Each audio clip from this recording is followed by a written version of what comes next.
Welcome to the Dynamics of Everyday Life, where we demystify some tricky concepts and get to know ourselves a little bit better. Welcome back to the show, everyone. I initially had a very long and wordy title for this episode, something like, "Why do I purposefully not do the things that I know would make me feel better?" And whilst that kind of covers what we're going to be thinking about today, it's a bit full on and not very snappy. And then I was watching something on Netflix, probably with a Norwegian detective and a few bodies in it, and I might have watched more than a couple. And up popped the smug, sanctimonious little box that said, "Are you still watching?" Well, yes, Netflix, I am still watching. You don't need to judge me. You exist so that people can watch you for hours on end.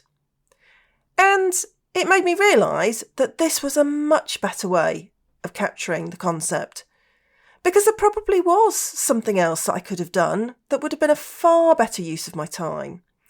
I could have gone on my exercise bike, or sorted the laundry, or read one of the million books I have piled up on my tables that I keep promising myself I'm going to find the time to read. But did I? Nope. I thought, just one more episode and then I'll go and do something. For those of you who remember, it's a bit like that old kids' TV show from the 1980s, Why Don't You? I think the longer version of the title was something like, why don't you just turn off your television set and go and do something less boring instead?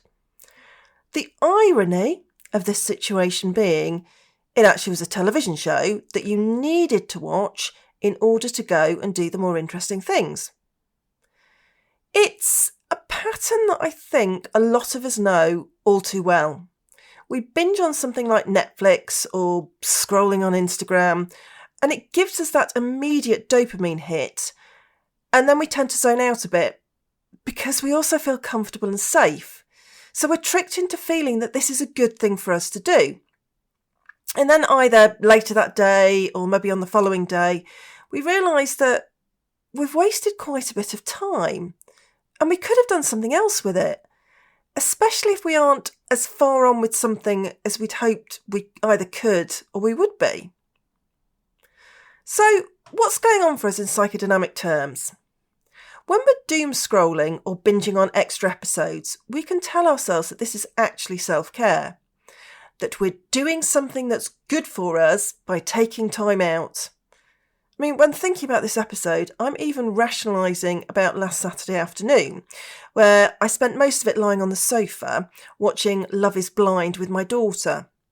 I'm telling myself that this guilty pleasure is absolutely fine, because she's going to university in a couple of weeks, and so it was quality mother and daughter bonding time. And you know what? Maybe it was. Maybe, though, we could have done something a little extra special with it, instead of just staring at some random couples wondering, are they a good fit or not? And the importance of self-care is everywhere, for a good reason. But let's be honest with what's happening when we doom scroll. What's really going on is that we're numbing ourselves with something that means we don't have to think at all. It won't surprise you to learn that there are some defence mechanisms in the mix here. We've got avoidance. This is where we don't have to face our feelings or the things that we need to do. When you think about it, it's much easier to play Candy Crush or Tetris, that's my favourite, for an hour, than have to tackle that difficult conversation or maybe sit down in front of an Excel spreadsheet to get some work done. Or if it's me, doing my tax return. If we can engage our brains with something else, then it's not going to creep in and bother us. There's also some regression coming in too.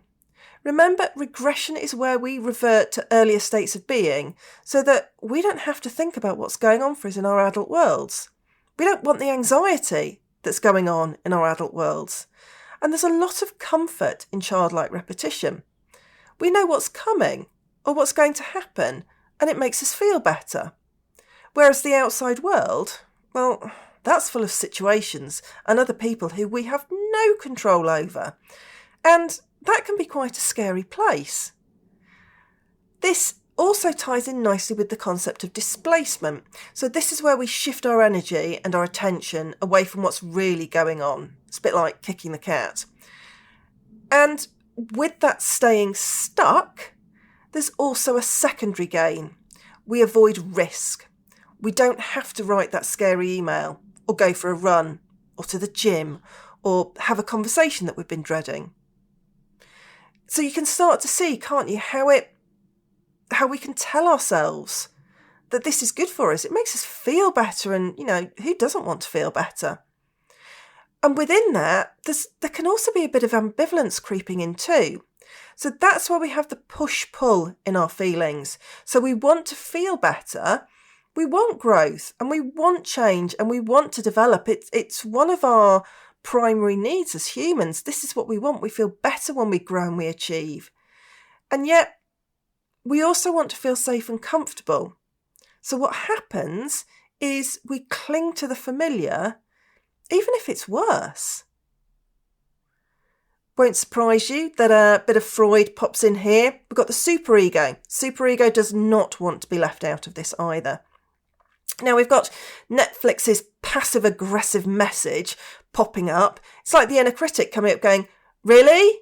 You're still watching this? You've not got anything better to do? But at this point, instead of stopping, we really go for it. I mean, let's face it, if you're told you shouldn't be doing something, then chances are you're going to want to do it twice as much. Even if you feel that niggle at the back of your mind that it isn't probably the best way that you could be spending your time right now. Now, I am going to caveat this with sometimes this is exactly what we need to be doing.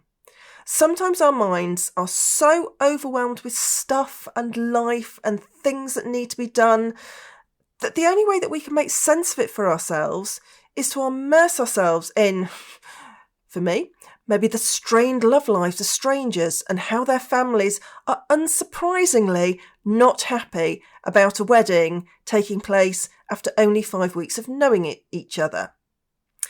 As an aside, in the series that I've watched, it's always the sister that puts a spanner in the works.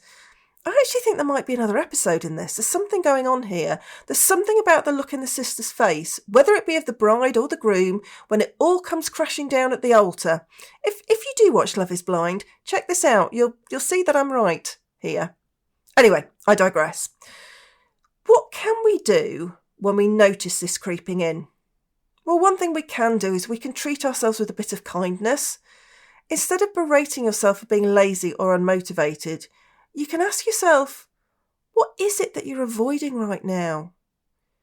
What's going on for you? Perhaps we haven't even really thought about the thing it is that we don't want to do. We're just so busy avoiding it. Maybe have that conversation with yourself. If you have the urge to scroll or to binge, try and delay it by 5 minutes. I mean, you might still go ahead anyway, but at least there's some awareness there now, which gives you the possibility of working on this at another time.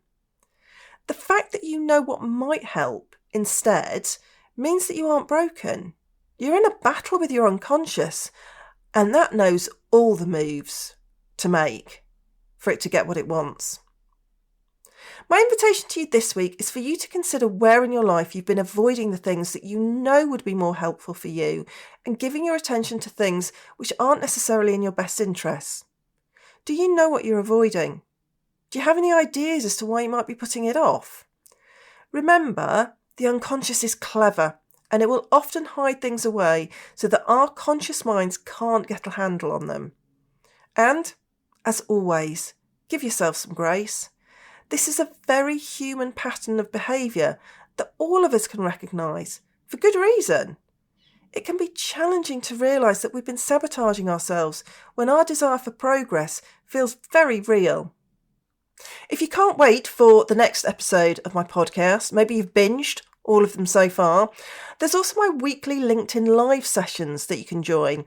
I do these every Monday afternoon at 2:30, so do come and join the fun for these, unless it's a bank holiday, and then I'll have my feet up and I'll be watching a James Bond film. Looking at ourselves at this level can be challenging and unnerving as we develop our awareness, so I'd always encourage that you do this at your own speed. To have a chat about psychodynamics and find out more about the different ways that you can work with me, either as a trainer, a coach, a supervisor or a mentor, then click on the link that's in the show notes. Thanks for listening to this episode of The Dynamics of Everyday Life. Don't forget to subscribe wherever you get your podcasts. As well as producing this podcast, The Dynamics of Everyday Life has lots more psychodynamic fun going on, and you can find out more at dynamicsofeveryday.life.